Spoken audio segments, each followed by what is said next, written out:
I've been thinking about myself. Hello বন্ধুরা, welcome back to my new blog. আশা করছি তোমরা সকলে বেশ ভালো আছো। আমিও খুব ভালো আছি বন্ধুরা।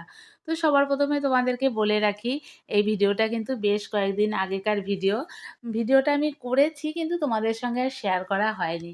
তো আজকে ভাবলাম চলো তোমাদের সঙ্গে ভিডিওটা শেয়ার করি। তো এখানে দেখতে পাচ্ছ আমরা কোথাও একটা যাচ্ছি। তো কোথায় যাচ্ছি, কেন যাচ্ছি, সব কিছুই আমি তোমাদের সঙ্গে শেয়ার করব। তার জন্য তোমাদের স্কিপ না করে আমার পুরো ভিডিওটা দেখতে হবে। আশা করছি ভিডিওটা তোমাদের বেশ ভালো লাগবে। ভালো লাগলে লাইক, কমেন্ট, শেয়ার করে আমার পাশে থেকো। আর তোমরা যারা নতুন বন্ধুরা আছো তারা প্লিজ আমার চ্যানেলটিকে সাবস্ক্রাইব করে আমার পাশে থেকো। তো বন্ধুরা এখন বেজে গেছিলো 1:40 আর আমরা পৌঁছে গেছি বোলপুর স্টেশনে। তো ভিডিও শুরুতেই তোমরা দেখতে পেলে যে আমরা হেঁটে হেঁটে এলাম। আসলে আমাদের বাইকটা খারাপ হয়ে গেছে, মানে স্টেশনের কাছাকাছি গিয়ে পাংচার হয়ে গেছিলো। তো সেই কারণে বাইকটা রেখে আমরা কিন্তু হেঁটে হেঁটে স্টেশনে গেলাম। তো আমরা ওখানে গিয়ে বাড়ি থেকে আগে থেকে যাওয়ার কোনো প্ল্যান ছিল না। হঠাৎ করেই আমাদেরকে যেতে হলো, একটু দরকার ছিল। সেই কারণে বাড়ি থেকে বেরিয়েছিলাম লোকাল ট্রেনে যাব বলে। গিয়ে দেখছি ট্রেনটা প্রচণ্ড লেট। তারপরে এক্সপ্রেসের টিকিট কেটে এক্সপ্রেস এসেছে ১ ঘন্টা ২০ মিনিট লেটে। তো আমাদের খুবই কষ্ট হয়েছে। এখন দেখো আমরা পৌঁছে গেছি বাতকুল্লা স্টেশনে। আর আমার মেয়ের তো প্রচণ্ড পরিমাণে কষ্ট হয়েছে যেহেতু ট্রেনগুলোতে প্রচণ্ড ভিড় ছিল। তো এখানে আমরা ট্রেন থেকে নেমে টোটো করে যাচ্ছি। টোটো করে যেতে যেতেও একটা অন্যরকম অভিজ্ঞতা। এখানে বলছে দিনের বেলায় এক ভাড়া, রাতের বেলায় এক ভাড়া। তো আমি আবার বললাম, "দাদা আমাদের ওইদিকে তো একই ভাড়া নেয়।" তো যাই হোক, এক এক এলাকায় এক এক রকম নিয়ম থাকে। কিন্তু রাস্তাঘাটে চলতে চলতেই মানুষের নানান রকম অভিজ্ঞতা হয়। এই জিনিসটা আমার জানা ছিল না, দিনে এক ভাড়া, রাতে এক ভাড়া। তো আমরা এখন পৌঁছে গেছি আমার ছোট মাসি শাশুড়ির বাড়িতে। পৌঁছাইনি, মানে যাচ্ছি। তো মাসির বাড়ি পৌঁছে আর তোমাদের সঙ্গে কিন্তু কোনো কথা বলা হয়নি। যেহেতু আমাদের প্রচণ্ড কষ্ট হয়ে গেছিল, সেই কারণে আর রাতে তোমাদের সঙ্গে কোনো কথা বলা হয়নি। তো এটা কিন্তু পরদিন সকালে। পরদিন সকালে আমরা সবাই মিলে চলে এসেছি একটু ছাদে। আর মাসিদের যেহেতু নতুন বাড়ি করা হয়েছে সেটাই ঘুরে ঘুরে আমরা দেখছিলাম। মাসির বাড়িটা প্রায় কমপ্লিট হয়েই গেছে। একটু আধটু কাজ আছে। তো বাড়িটা আর তোমাদের সঙ্গে শেয়ার করছি না, সেটা অন্য কোনো সময় আবার যখন যাব তখন শেয়ার করব। তো এখন সবাই মিলে একটু আমরা ছাদে উঠেছি, চারিপাশটা দেখছি। এই হচ্ছে আমার মাসি শাশুড়ি বাড়ির পাশের পরিবেশটা। বেশ ভালোই লাগে। গ্রাম্য পরিবেশ তো বেশ ভালোই লাগে। আমার তো বেশ ভালোই লাগে। আর মাসি ছাদে ২-১ টা ফুল গাছ লাগিয়েছে।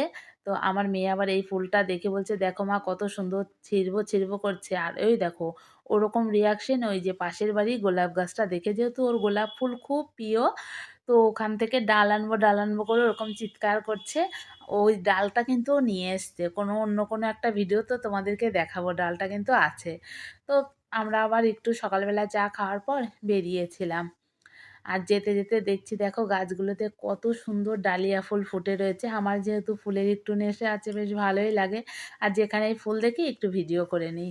তো এখানে আমরা টোটো থেকে দাঁড়িয়ে আবার একটু ফল কিনছিলাম। এখন যাব হচ্ছে দেবার একটা বোনের বাড়িতে। তো সেই কারণে এখানে দাঁড়িয়েছি। তো ওখান থেকে ঘুরে এসে আবার চলে এসেছি আমার বৌদির বাপের বাড়িতে। আসলে আমরা সকালবেলাতে যখন যাচ্ছিলাম বৌদির মায়ের সঙ্গে দেখা হয়েছিল। মানে আমার দাদার শ্বশুরবাড়ি ওখানে। তো আমরা বলেছিলাম ঘুরে যাওয়ার সময় দেখা করে যাব। তো বাড়িতে ঢোকার মুখেই দেখো কত সুন্দর ফুল গাছ লাগানো রয়েছে। বৌদির কাকিমারা লাগিয়েছে। এই যে বাড়িতে ঢোকার মুখে। আর যেহেতু ওদিকে সমস্ত চাষি ফ্যামিলি, নিজেদের জমির দেখো চাষবাস করেছে সর্ষে। আর এই ভিডিওগুলো আমার মেয়ে করেছে। মানে বৌদিদের ঘরে গিয়ে এই মাছের ভিডিওগুলো করেছে, যেহেতু ওর বেশ ভালো লেগেছে। পুরো ভিডিওটাই আমার মেয়েই করেছে। সেদিন আর আমি কোনো ভিডিও কিন্তু করিনি। ভাবিনি যে ভিডিও করব বা তোমাদের সঙ্গে শেয়ার করব, কেন জানি না করতে ইচ্ছা করেনি। তো এই ভিডিওগুলো কিন্তু আমার মেয়েই করেছে। তো এইগুলো দেখার পরে আমার মেয়ে কিন্তু একটু বৌদির বাবার সঙ্গে বেরিয়েছিল। বেরিয়ে এই দেখো পেঁপে গাছে পেঁপে ধরে রয়েছে। মানে চাষি এলাকা, গাছপালা তো হয়। মেয়েটাও কিন্তু বেশ ভালোই বাসে গাছপালা, গ্রাম্য সাইডগুলো বেশ ভালোবাসে। আর আমার তো গ্রামে জন্ম, তোমরা জানো আমি তো এগুলো ভালোই বাসি। তো ওখান থেকে বৌদির বাপের বাড়ি থেকে আমরা বেরিয়ে গেছি। বেরোনোর পথে এখানে একটা মন্দির ছিল লোকনাথ বাবার। আর পাশে রয়েছে মানে পাশে ছিল হচ্ছে পুকুর। তো সেখান থেকে চলে গেছিলাম মাসির বাড়ি, মানে আমার মাসি শাশুড়ির বাড়ি। আমার মাসি শাশুড়ির বাড়ি আর বৌদির বাপের বাড়ি পুরো মানে কাছাকাছি। একই পাড়ায়, স্টেশনের এই পার আর ও পার। তো যাই হোক মাসির বাড়ি থেকে গিয়ে আমরা খাওয়া-দাওয়া করে আবারও কিন্তু আমরা বেরিয়ে পড়েছি। আমরা কিন্তু এখন বোলপুর চলে যাচ্ছি। তো আমরা দুপুরে ট্রেনে আসছি। তো এখানে আমার একটা মামির সঙ্গে দেখা হয়ে গেছিল বাতকুলা স্টেশনে। তো যাই হোক উম আমরা আমাদের ট্রেন আসাতে ট্রেনে চেপে পড়েছি। যেতে, যেতে গঙ্গাটাও একটু দেখছি। আবার তোমাদের সঙ্গেও গঙ্গাটা একটু শেয়ার করছি। আমি যতবার ওইদিকে যাই না কেন, গঙ্গাটা কিন্তু তোমাদের সঙ্গে একটু শেয়ার করে দিই। বেশ ভালো লাগে। যতবার যাই আমি আর আমার মেয়ে বলি, "ইস! যদি আমরা নৌকাতে পার হতে পারতাম কত ভালো হতো।" তো এখন আমরা নেমে গেছি হচ্ছে ব্যান্ডেল। ব্যান্ডেল নেমে বসে রয়েছি। তো আজকে ট্রেনে আসার যে অভিজ্ঞতাটা, সেটাই আমি তোমাদের সঙ্গে শেয়ার করব। কালকে গেলাম প্রচণ্ড কষ্ট হয়েছিল। আবার আজকেও যখন আমরা ফিরছি, ওদিকে লাইনে প্রচণ্ড পরিমাণে ভিড় ছিল। যেহেতু আমরা ট্রেনে ওঠার পরে দেখছি প্রচণ্ড ভিড়, দাঁড়াতে পারছি না। আমার মেয়ে মানে শ্বাস নিতে পারছে না, এতটা পরিমাণে কষ্ট হচ্ছিল। আমরা সিদ্ধান্ত নিলাম আমরা নেমে যাব। ট্রেন থেকে যখন আমরা নামবো, তখন তোমার অনেকেই বলছিল ট্রেনে প্রচণ্ড পরিমাণে ভিড় ছিল। বলছিল যারা ট্রেন থেকে নামবে না তারা দরজার মুখ থেকে সরে এসো। একে, একে যাদেরকে নামতে দেবে নামবে তারা যেন দরজার কাছে যায়।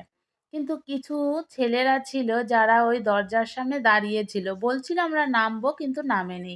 আমি ট্রেন থেকে নেমে পড়েছি, আমার মেয়ে নামতে পারেনি। আর আমার হাসব্যান্ড মানে দেবা তো ভেতরেই ছিল, নামতেই পারেনি। আমার মেয়েকে মানে এতটা পরিমাণে চিপে দিয়েছে, আমার মেয়ে নামতে পারছে না, চিৎকার করছে। আমিও চিৎকার করছি নিচে দাঁড়িয়ে, দাঁড়িয়ে যে আমার মেয়েকে বাঁচাও, বাঁচাও এরকম করছি। তো দয়া করে আমার একটাই অনুরোধ, তোমরা যারা নামবে না বা উঠবে না, তারা একটু তো ট্রেন বা বাসের দরজা একটু খালি করে দিলে যারা উঠবে বা নামবে তাদের সুবিধা হয়। একটুর জন্য আমার মেয়ের হয়তো কিছু হয়নি, ও ভালো আছে। কিন্তু সেই মুহূর্তে অনেকটাই ও দুর্বল। আমিও চিৎকার করে কান্নাকাটি করছি, আমার মেয়েও কাঁদছে। আমি আমার মেয়েকে বের করতে পারছি না। এতটাই মানে ওখানটায় জ্যাম লেগে গেল। কিন্তু ফাইনালি দেখলাম যারা ওখানে দাঁড়িয়ে করলো তারা কিন্তু ট্রেন থেকে নামলো না। ট্রেনটা ওখানে কিন্তু আরেকটু বেশিক্ষণ দাঁড়িয়েও ছিল। তারপরে ওকে ওখানে নামিয়ে মুখে জল-টল দিয়ে আরও লোকজন ছিল, বলল ঘাড়ে, মুখে, মাথায় জল-টল দাও। বরফ দিতে পারলে ভালো হতো। বরফের বদলে ঠান্ডা জল দিয়েছিলাম। তো যাই হোক মেয়ে ভালোই আছে। এখন দেখো ট্রেনে উঠে কত হাসাহাসি করছে।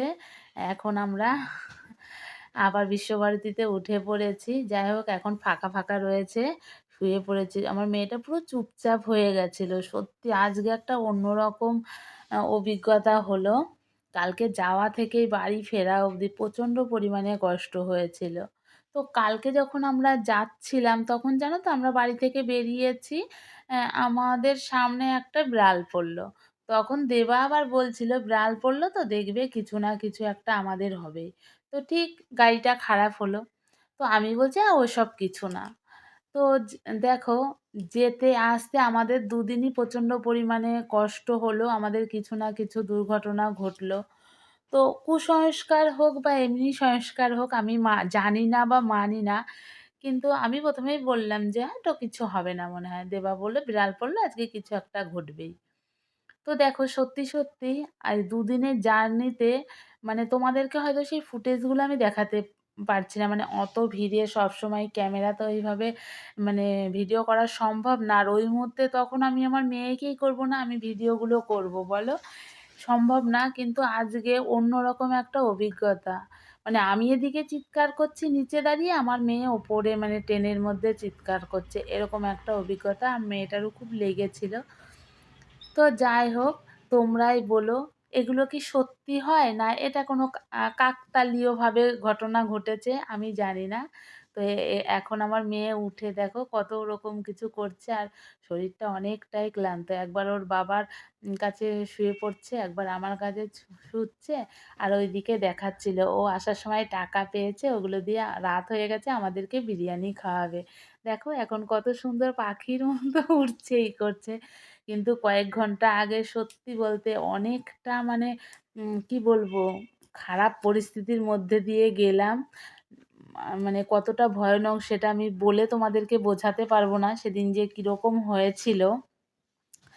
আর এখন আমরা নেমে গেছি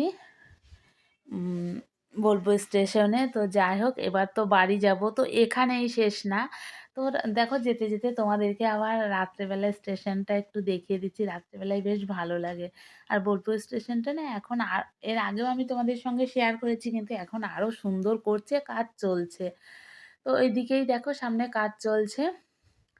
তো এখানেই শেষ না, আমরা যখন আবার আসি, দেবা আমাদেরকে টোটোতে চাপিয়ে দিল। চেনা জানা একজনের টোটোতে চাপিয়ে দিয়ে বলল গেটে নামিয়ে দিতে। আর তোমাদেরকে তো আগেই বললাম গাড়িটা খারাপ হয়ে গেছিলো, তখন তাড়াহুড়োর মধ্যে গাড়িটা ওইভাবে রেখে দেওয়া হয়েছিল। তো আমি আর মেয়ে চলে এসেছি গাড়ি করে। কিন্তু দেবা আবার এসে তখন দেখছে গাড়ির চাবিটা ব্যাগের মধ্যেই রয়ে গেছে।